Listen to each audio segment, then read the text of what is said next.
Plus, Israeli Prime Minister Benjamin Netanyahu in court over criminal allegations. President Bola Tinubu says Nigeria will continue as giant of Africa by adopting new technology, drive developmental processes. The president made the commitment at the inauguration of Ahmed Tinubu Technology Innovation Complex, Batik, in Abuja. State House correspondent Musbao. The Nigeria Immigration Service headquarters houses this complex, coming as a source of pride for Nigeria in the League of Nations with advanced technology. The multi-purpose center is set to transform experiences of international travelers from and into Nigeria. It is named the Bola Ahmed Tinubu Technology Innovation Complex, Batik.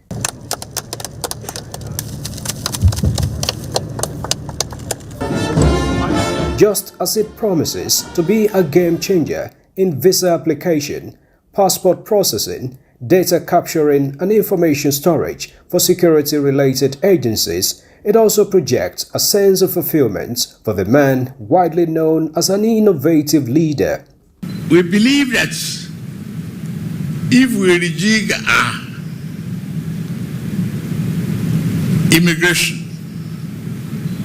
our air travel, we will benefit tremendously from economic opportunity it offers. Ease of entry, ease of exit. What you have achieved on passport alone, internationally, you have given this country a great reputation. Now, the dream of barely a year ago coming into fruition, President Bola Tinubu acknowledges the benefit of a center for both the economy and security of a country. I could see everything working together for the benefit of the country.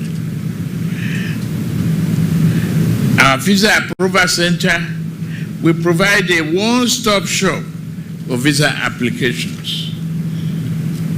What more? Nigeria and visitors can travel with ease, do business partnership with ease, and live honestly among each other, like I always say. The president also lauded the collaboration demonstrated by relevant players in the actualization of a project. In Abuja, Musbao and Wahab, NTA News. Nigeria's First Lady Oluremi Tinubu said investment and innovative strategies. She said this at the opening ceremony of the National Tuberculosis Conference 2024 in Abuja, where she also inaugurated TB1 manual molecular test tool to aid rapid diagnosis of pulmonary tuberculosis and case finding. State House correspondent.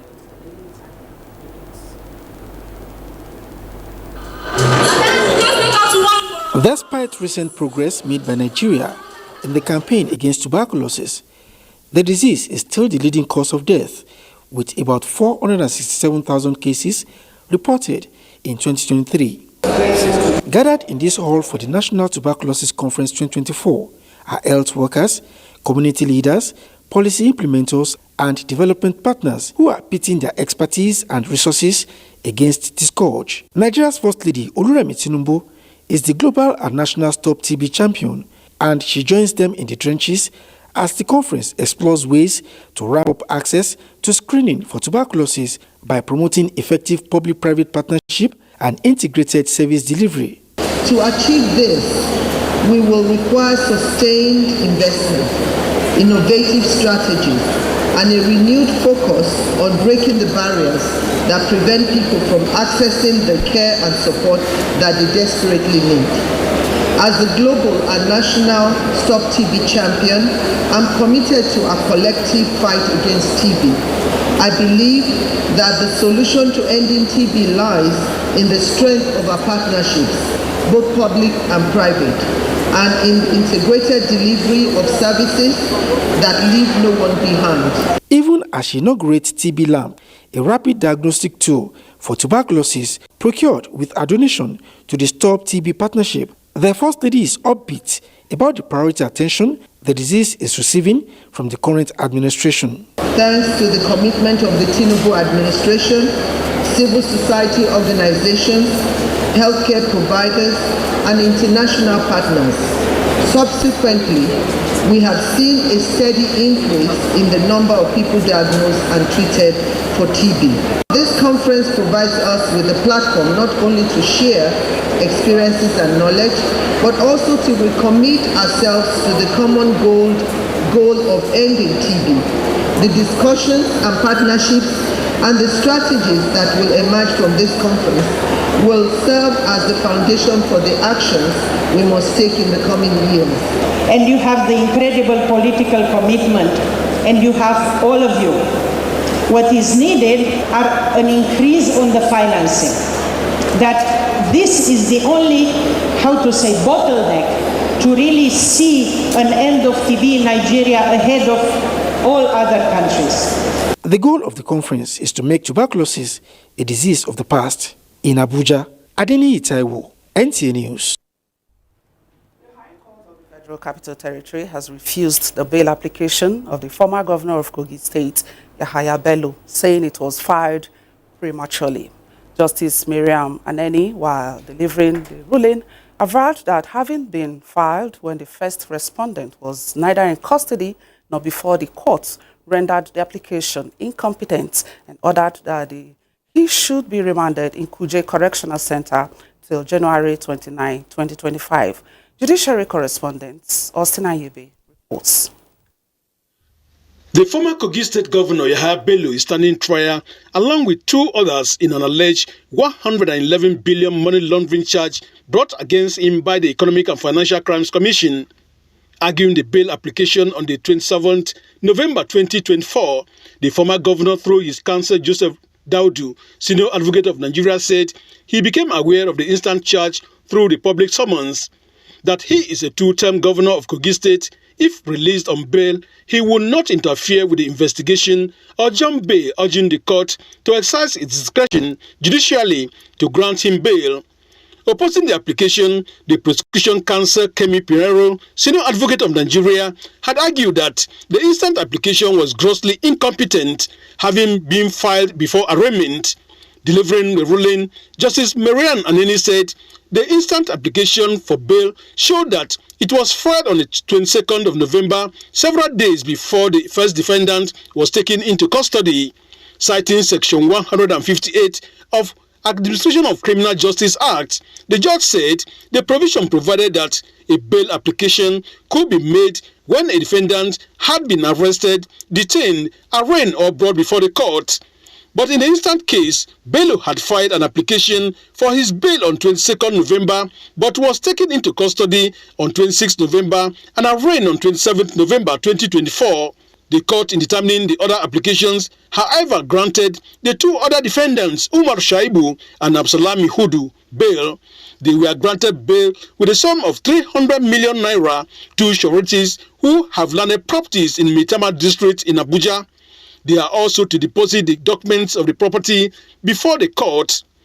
The defendants must deposit their traveling documents before the court and have to be remanded in Kuje Correctional Center pending the perfection of their bail conditions. From the FCT High Court, Abuja, Austin Anyebe, NTA News. Now, the I Imokwede Foundation is a public sector-focused philanthropic organization to improve the lives of Africans through transformed public service delivery and access to quality primary health care. To promote its healthcare goals, the foundation provides funding and strategic support to drive the work of affiliate organizations focused on driving access to quality and affordable healthcare.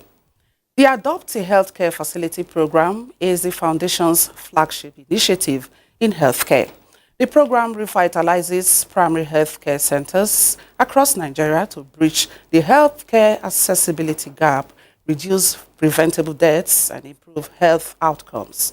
The Adopt a Healthcare Facility program was launched to revitalize a primary healthcare facility in each of Nigeria's 774 local government areas, provide low-cost health services to the poor and vulnerable at reasonable standards.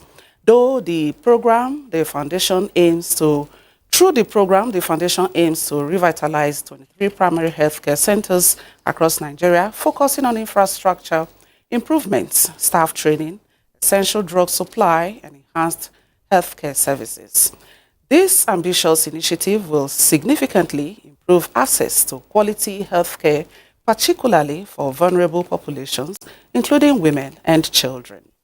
To further expand the impact of the program, the foundation calls for nominations from communities across Nigeria to identify additional primary healthcare centers needing urgent revitalization. The selected primary healthcare centers will benefit from the same comprehensive support as those in the program. This campaign will, among other things, inform the public about the urgent need for improved healthcare access through revitalized primary healthcare centers, encourage community participation in nominating their local primary healthcare centers, give Nigerians a direct voice in improving their healthcare infrastructure, and highlight the power of public-private partnerships in advancing healthcare access and building a sustainable healthcare service. And now to speak more on this is the Director of Programs, Imokwede Foundation, Chioma Njoku. And Chioma Njoku, thank you for coming to our studio. Thank you. Good evening. All right. So what are the most pressing healthcare challenges facing Nigeria today, and particularly in rural and underserved areas? Amongst the many issues facing healthcare in Nigeria, the most pressing ones are access to a functional PHC within the community areas of the people, and also the availability of personnel within those areas. And where we have open PHCs, there's also the challenge of not having the required medicines and personnel who are on board morning to evening to attend to people who come there for the healthcare services. Right. So given these challenges, how is the Imokwede Foundation working to address them, particularly through its efforts in healthcare sector? We are working not just by ourselves. We partner with the federal government, the state government, through the National Primary Healthcare Development Agency. We're working with the state's PHCDAs as well. And we're also working with the Private Sector Health Alliance of Nigeria to ensure that this Adopt a Healthcare Facility program, which aims to adopt one PHC per local government area, is achieved. As a foundation, we've pledged to adopt 23 of them across Nigeria, 18 in Edo State and 5 across other states in Nigeria. For our first stage of adoption, we've revitalized 4 primary healthcare centers in Edo State, and they are fully functional now, and people are beginning to benefit from them. Okay, so can you tell us more about the primary goal of this ongoing campaign, how the general public can actively participate? Like you mentioned a few minutes ago, we, having chosen our 18 PHCs in Edo State, we have 5 more across the country to choose, and we wanted to ensure that Nigerians are able to tap into this opportunity to not just see the challenges in the health sector, but to be a part of the solution. And so we launched a nomination campaign last month, and it's open up to the end of this month, where people can go to primary healthcare centers across the country that need, that have their need of support and revitalization, take a picture of the PHC, fill a profile on our website, upload the picture, and tell us why that particular PHC needs urgent support.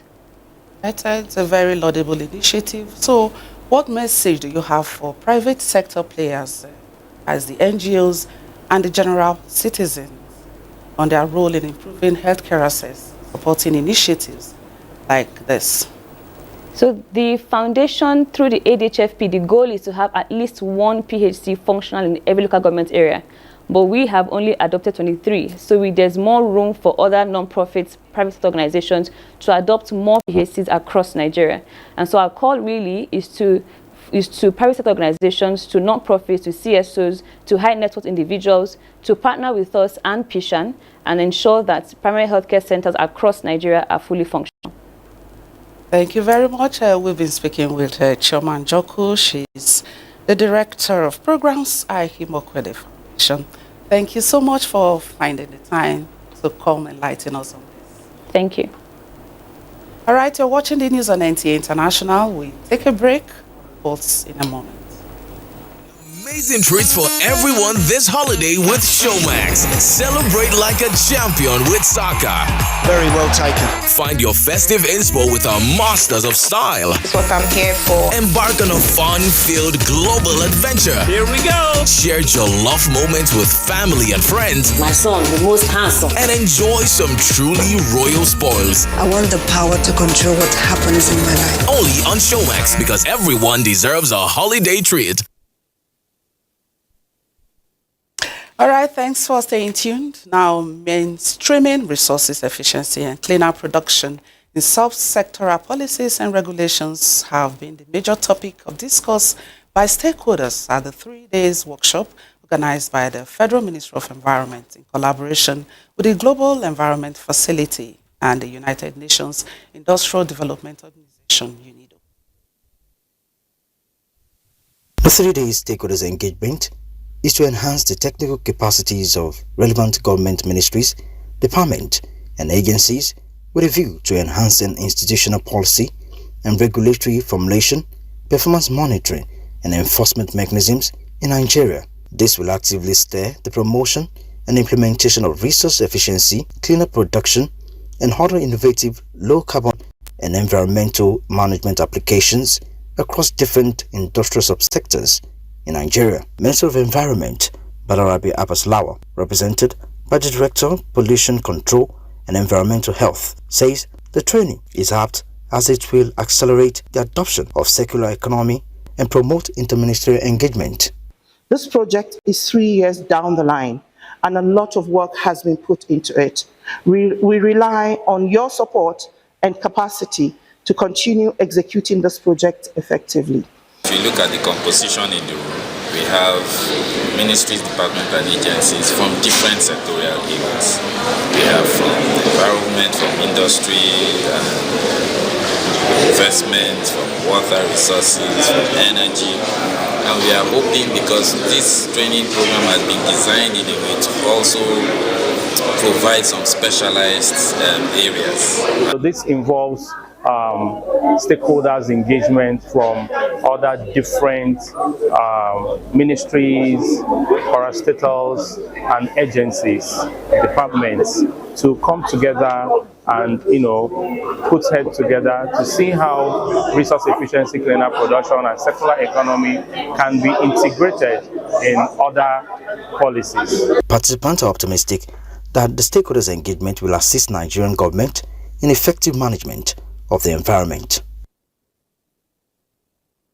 And now, nearly 5 years after his trial on corruption charges began, Prime Minister Benjamin Netanyahu was in court to take the witness stand as a defendant to answer questions over the criminal allegations against him in 3 different cases. The hearings are taking place in an underground hall in the Tel Aviv Jaffa District Court for security reasons, since the Jerusalem District Courthouse lacks adequate security arrangements. In recent months, Netanyahu repeatedly sought to delay testifying, but having exhausted all avenues, his testimony begins now to refute the charges of fraud and breach of trust leveled at him in all 3 cases, and bribery, the most serious allegation in one of them. Netanyahu's defense attorneys will question the Prime Minister first, during which time he will be able to expound at length in defense of his actions in a process which will likely last 2 to 3 days. The majority of the Prime Minister's time at the witness stand will then be taken up by the cross-examination of the prosecution. In the India's new and old parliaments are building to impeach Vice President Jagdeep Dhankhar, accusing him of being partisan in his role as chairman of Parliament's upper house in the first of such move in the country's history.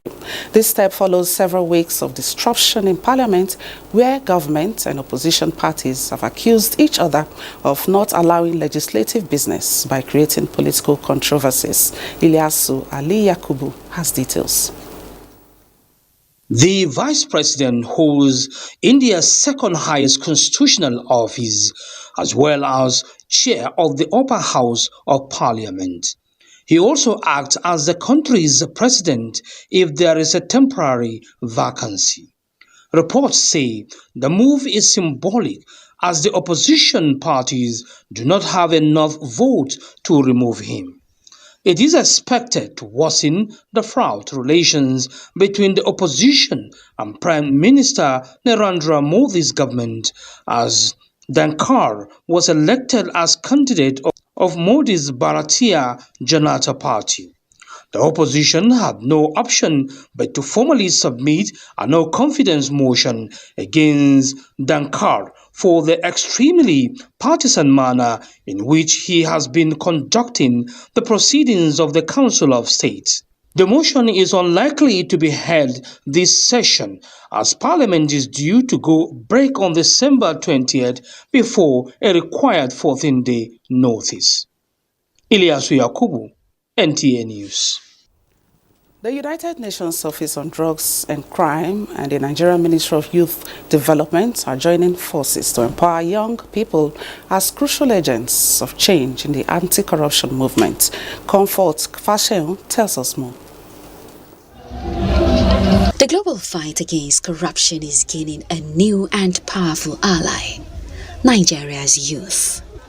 Their energy and determination are injecting a new sense of hope and purpose into the fight against corruption globally. Key players believe that hopefully their involvement will not only be essential for building a more just and equitable society, but also in shaping a brighter future for generations to come. And the global community is looking forward to this. We are not the agent of abuse to our country. We are not the agent of destruction to our country. We are not the agent of false information to our country. We have the capacity. We have the can-do spirit.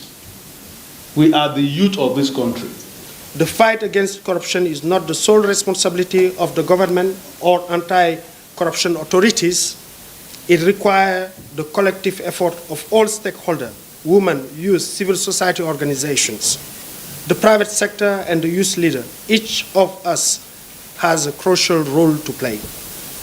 The gathering here at the instance of the Federal Ministry of Youth Development and the United Nations Office on Drugs and Crime, UNODC, marking the 2024 International Anti-Corruption Day, is making a call on the youth to educate their peers on the dangers and consequences of corruption, develop innovative solutions to combat corruption in various sectors, as well as holding public officials accountable through advocacy and citizen engagement.